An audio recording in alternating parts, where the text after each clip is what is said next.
Welcome home to St. Anne's. The orange you was a long one. A long one, but good one. It's one of my favorites. We want you to know that you're welcome to join us at 10 a.m. on Sundays. Please be sure to hit subscribe to receive our sermons. We can't wait to meet you. So, a couple of things. One, I told you we would do a sermon series. God bless. I can't believe I did that.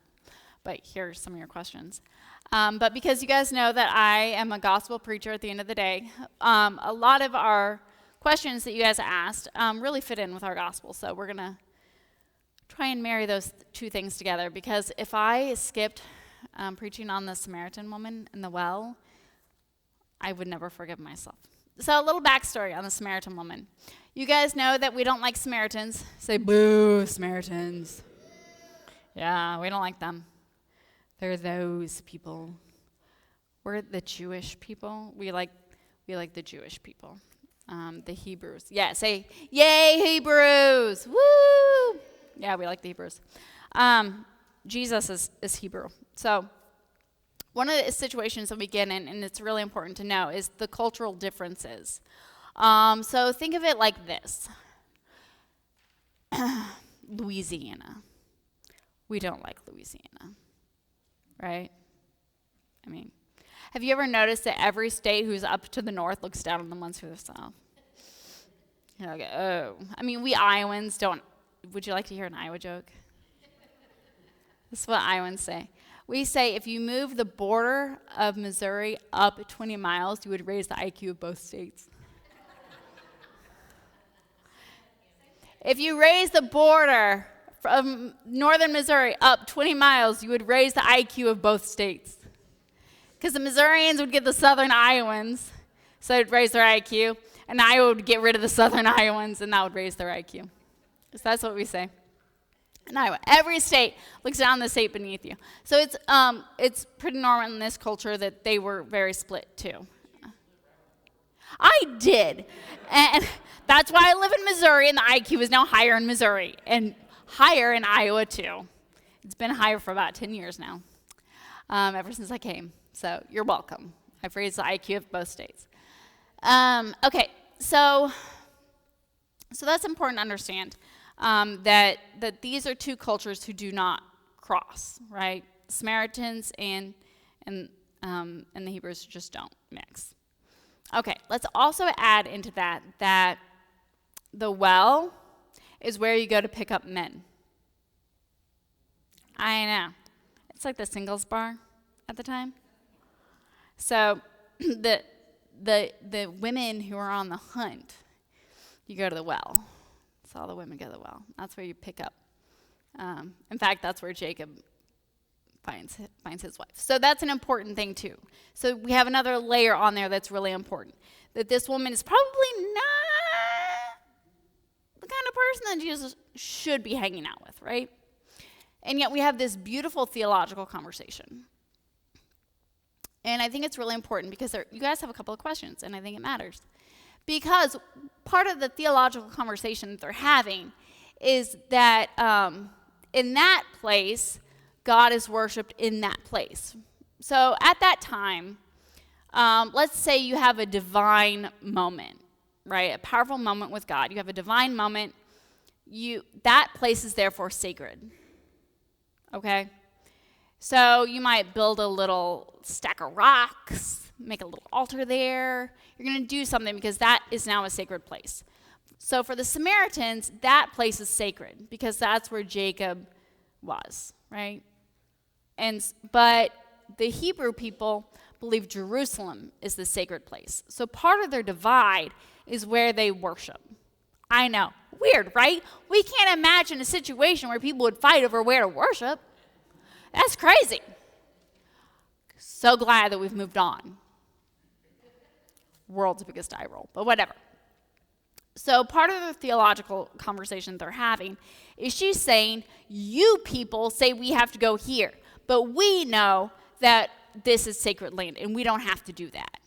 And he's saying, you're right, but I'm gonna give you one more. When the true church is born, you will come to learn that place doesn't matter, that you yourself are the place in which God resides. There will be a reformation in which you understand, now that I am here, all people will understand that place does not matter. It is not the dirt upon which we worship that is sacred.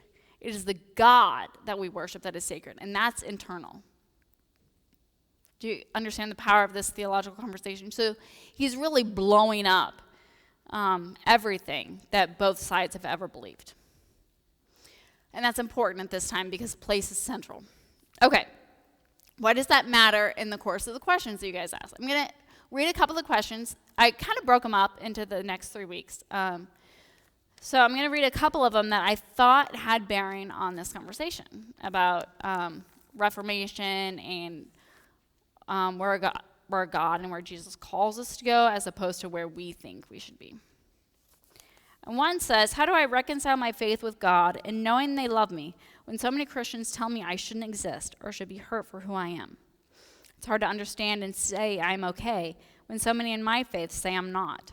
I'm actually pretty scared of people in my own faith.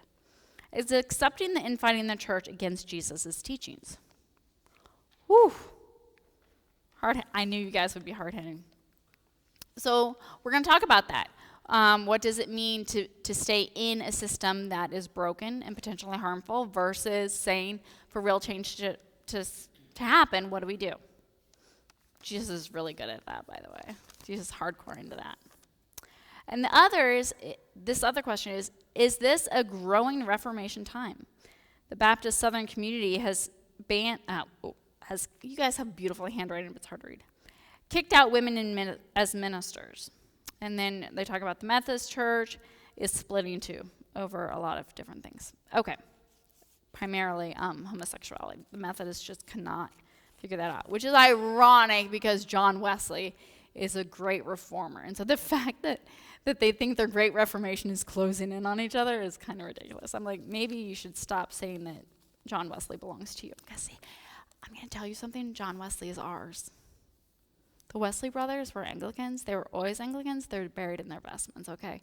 They're ours. The Methodists think that they're theirs, but they're not.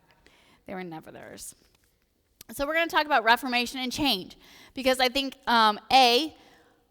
we are called to Reformation. We are always called to grow and change, right? But we have these pockets in time in which the church cannot not change anymore. I'm going to tell you something. Humans don't like change. Systems do not like change because systems, do you guys understand what systems are? Should I explain what a system is?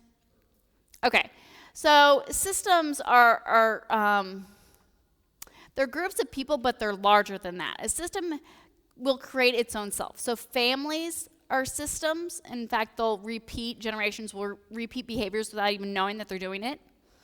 When we talk about systemic racism or systemic bigotry, it's because you have these powerful systems that are at work without us even knowing that we're in the system. Does that make any sense at all? It's really weird. But systems can be really good too. So systems are how we as people continue on certain traditions or certain patterns of behaviors and things like that. How we live as a community is a system. Okay, so like I said, systems can be really good. Systems can be potentially very dangerous. The church is a system. It is a system of people who have been trying to figure all these things out, and we have certain things that we just assume are true or real, or we're perpetuating them even if we don't even realize that we're doing it, okay? And I'll give you an example. I received my calling to the priesthood at 16, okay? Pretty young. I told you I've been bickering with the Roman Catholic Church since I was like a 5th grader, really 3rd grader. But I've been in the church system for a long time, right? And I've always believed in women's ordination. Always, because I don't know if you could sense this about me, but I grew up in the Episcopal tradition. My parents are pretty forward-thinking people. I've always been on board with all this. However, it was not until I was in college that I saw a woman behind the altar for the first time. And I had a visceral reaction. Visceral in a negative. Like, I was not comfortable with it. I was like, woo, there's just something wrong about that. there's just something off. I was going into the priesthood, okay? And I'm very okay with my gender. I'm very girl. So it was, but the system in which I'd been raised, I'd never seen it. So even though intellectually I know it's okay and I support it, there's a piece of me because of the system, I was uncomfortable with it. I didn't know what to do with that. So that's really important that we kind of understand that these systems are at play or at work, right? So here's the debate. This is an ongoing debate. Jesus comes in and blows up the system that is in place. The Pharisaic tradition, Judaism at that time as it was, all these things, all these assumptions that they had, that they didn't even know that they had. They thought the law was God's law, right? But I've told you before that law kind of can become abusive when it takes on its own power. Systems are that way. So systems might be created for good. Like the church is created for good. We're supposed to be here making the world a better place, sharing the gospel, all those good things. But sometimes the system takes on a life of itself and it can become problematic. What? The Crusades, yes. Not a good choice for us, really. It was really kind of not a great decision there. So here's the discussion. What do we do with that? Do you change the system from within it, knowing that sometimes the system is toxic and harmful and can hurt you? Or do you leave the system and say, you know what, this is a dangerous, toxic system, and it's not okay, and I'm going to leave this system? Jesus is a blow up the system from within it kind of person. We all know how that turned out for him. But we're very, very thankful. So, but we've got people throughout history who from inside the system say, this is wrong. We need a revolution. We need a reformation. We've got Martin Luther. We've got Martin Luther King Jr. We have John Wesley, both the Wesley brothers, really, but really John Wesley is the one who's into blowing things up. From the inside, say, okay, nope, this is a no-go. We've got to completely change the system. And sometimes that is very harmful to them, right? It doesn't always end well. Looking at you, Jesus. However, sometimes that can be so problematic and so dangerous that you can't do that. If you're in a toxic family system and your argument is, I'm going to try and change my family system from inside, sometimes you can do that. And sometimes it's too toxic and too dangerous for you emotionally to do that, and you've got to leave the system. I can't tell you the right answer. To be honest, sometimes I don't know the right answer because I've been in the church system for a really long time, and sometimes I don't know how to proclaim that we need change while not being poisoned myself. I don't know that answer. And I can't tell you when you are in a system how to handle it. You are in lots of different systems. You're in systems within this church. You're in systems within your family. You're in systems within your workplace. You're in systems in all, we as a nation are a system. There are so many different systems at play. And I can't tell you whether you should try and reform them from within or without. I can't tell you that, but I will tell you 100% across the board, systems need to change. Systems can become toxic, and they perpetuate themselves in ways that can be very, very harmful. Jesus is a systems changer. He just is. And that's the entire gospel, is a whole series of coming in and saying, this is not a good thing. We need to change this thing. And they're like, but we don't want to change the thing. We've done the thing a really long time. He's like, you need to change the thing. And they're like, we don't want to change the thing. Because the thing is comfortable. Even if the thing is toxic, the thing is comfortable. Does that make sense? How we as humans, we'll just stay and perpetuate systems without even knowing it because it's comfortable. And change is not necessarily comfortable. So, the answers to these two questions, we'll go back to them real fast. Yes, we are in a time of Reformation. Massive, massive Reformation happening right now. The thing is, the church, religion in general, is very, very divisive right now. So, and I know when you're going through Reformation and Revolution, it doesn't feel good. A brief study in history will tell you that Reformation and revolutions do not feel good. They feel wrong and they feel bad. Martin Luther wasn't having a great time. Just, when he was like hiding out in castles in Germany, not having his best life. Martin Luther King, not living his best life. When you look at the American Revolution, forefathers not necessarily living their best lives. But I will tell you, Jesus definitely not living his best life. But I will tell you how important that is. Reformation, revolution are very, very, very, very important because we live not just for ourselves, we live for the people after us.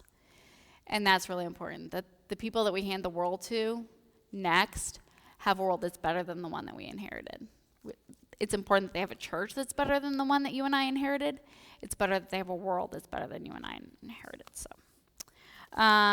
So yes, absolutely. I'm just going to go with a short yes. There is definitely a Reformation happening. And we're all kind of figuring out what it means to be Christian and what it means to be religious in this world. Does it mean inclusion or does it mean exclusion? And it really comes down to that dichotomy, who's in and who's out. And so, yes, the short answer to that is yes. How do I reconcile my faith with God and knowing that God loves me when so many Christians tell me I shouldn't exist or should be hurt for who I am? And then we talk about faith and fighting in the church. You've got to figure out your systems. It's really, and I can't tell you that. Nobody can tell you that. I say 100% that I hope people stay in the system and we work to change it. At the same time, I watch toxic systems all the time, and they are dangerous, and they are sick, and they are harmful. I can't give that advice. Only within you and your relationship and your systems can you figure out what you can change and still feel loved and cared for and precious and still have your faith with God. Because remember, the system is not a reflection of God. The church is humans trying to figure out our relationship with God. It's a human system. It is. Proof of God's providence is that we try and kill the church, and we have been trying to kill the church forever, and yet here we are. So if you ever need proof of God, the church still exists for all that we've done to kill it.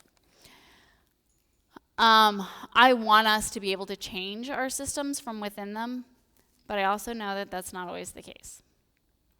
So that takes a lot of internal reflection and prayer and figuring out how you can be in relationship with yourself and with God and still be within that system. And if you cannot, the relationships that are most important are the ones with yourself and the one with God or the divine, not the one with the system.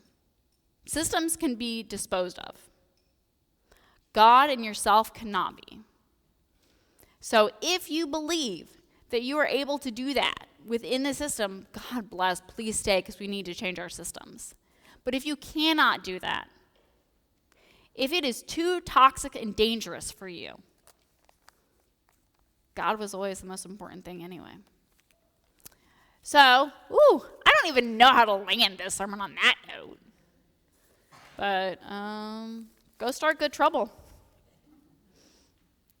Go find a system and kick it. We want you to know that you're welcome to join us at 10 a.m. on Sundays. Please be sure to hit subscribe to receive our sermons. We can't wait to meet you.